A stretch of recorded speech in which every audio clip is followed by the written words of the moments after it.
एलविश यादव को इंसल्ट करके कटारिया और उनके गर्लफ्रेंड बुरी तरीके से फंसे हैं।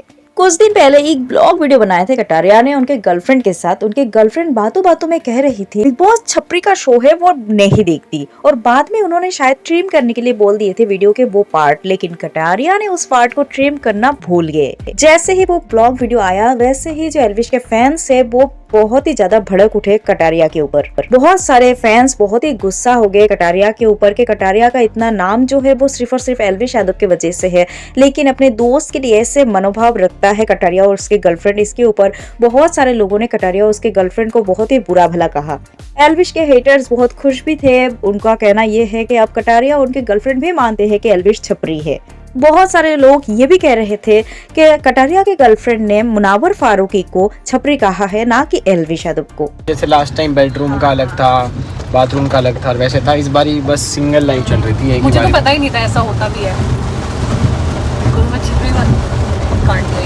पर चलो अब दोस्तों इस बात की क्लैरिफिकेशन देते हुए कटारिया उसके दूसरे ब्लॉग पर कहते हैं कि उसके गर्लफ्रेंड ने एलविश यादव को छपरी नहीं कहा, उसके गर्लफ्रेंड ने पिछली कहा था। जो उस दिन तुम लोगों को एक वीडियो में साउंड हो रहा था छपरी, पहली बात तो छपरी नहीं था, उसने पिछली बोला था। और ये वर्ड लगा के सुनो एक बार, नहीं था ये क्लियर करने का, क्योंकि हम तो वैसे बोल भी नहीं सकते मजाक मस्ती में भी ये सब बातें जो तुम्हें लग रही हैं। तो बस यहाँ पे आके मेरे को बताना था कि हमारी तरफ से क्या चीजें थी और क्या आपको लगी।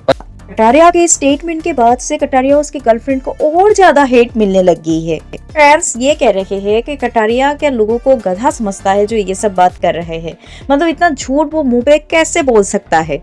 इस चीज के ऊपर एलविश यादव की तरफ से कोई रिप्लाई तो नहीं आया, लेकिन एलविश यादव के सपोर्ट में यहाँ पर रैंडम सेना खड़े हो गए। रैंडम सेना बहुत ही ज्यादा भड़क उठे और ट्विटर पे उन्होंने कुछ ऑडियो वगैरह शेयर किए हैं जो पूरा आपको नहीं सुना सकते, थोड़ा सा मैं सुना देती हूँ। तो उसके सो कॉल्ड फ्रेंड्स हैं जो उसके टुकड़ों पे पल रहे हैं। फॉर एग्जाम्पल जब एलविश जीता था तब भी हम बोल रहे थे कि भाई एक मैनेजमेंट टीम रख लो। बस कटारिया जो मैनेजमेंट टीम नहीं रखने दिया। अरे भाईचारे में सब संभाल लेंगे, ये कर लेंगे वो कर लेंगे। तुम मानो तुम अगर किसी के सही वेल विशर हो ना तो तुम हमेशा उसको सही चीज सिखाओगे। नहीं, अब मेरे पास वीडियो आ गया, कटारी गर्लफ्रेंड छपरी बोलने के बाद तुरंत बोली कि इसको कट कर देना, ठीक है। वो कट करना बेचारा भूल गया। अगले दिन आके वो बोल रहा है कि भाई पहले मुझे भी पहले लगा छपरी बोली है, मतलब वो उसको समझ में आ गया कि हाँ छपरी बोली। चलो फिर वो बात को नकार दिया, अच्छी बात, ठीक है। उसके बाद फिर वो बोलता है कि अगर बोलना होता तो हम खुल के सामने से बोल देते। मतलब वो ऐसे बोल रहा है इस चीज में, जो hashtag only Elvish matters, hashtag only Elvish matters. अब क्या हुआ, ओनली एल्विश मैटर्स लिख रहे थे ना, मतलब कि तुम्हारा एल्विश से ही तुमको लेना देना है। किसी की गर्लफ्रेंड छपरी बोल रही है तो उसको तुम कॉल आउट क्यों नहीं कर रहे?